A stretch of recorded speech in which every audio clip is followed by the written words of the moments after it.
Hello' guys, Majuli ফাৰ্মলৈ আপোনালোকক পুনৰবাৰ স্বাগতম জনাইছোঁ। আজি আকৌ আমি আহিলোঁ সৰিয়হ তুলিলে।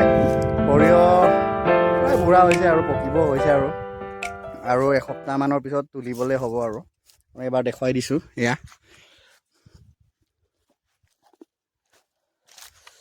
ইয়াত কোনো ধৰণৰ আমি সাৰ নলগাকৈ ইমান হৈছেগৈ। সাৰটো আমি নলগাওঁৱেই বাৰু, কেমিকেলটো নলগাওঁৱেই। অহা বছৰ আমি যিটো অৰ্গেনিক সাৰেই ইউজ কৰিম, কিন্তু এইবাৰ একো সাৰ চাৰ নিদিয়াকৈ নতুন মাটি ভালেই হৈছে দেই। যিমানখিনি ভাল হ'ব লগা হৈছে ঠিকে আছে, এয়া গুটি হৈছে।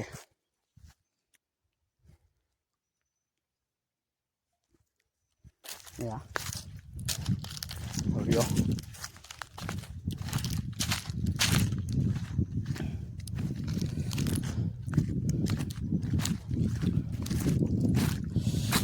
অকণমান দেখুৱাই দিছোঁ। মোবাইলত বেটেৰী বেছি নাই আৰু 8% আছেগৈ, 6% আছেগৈ।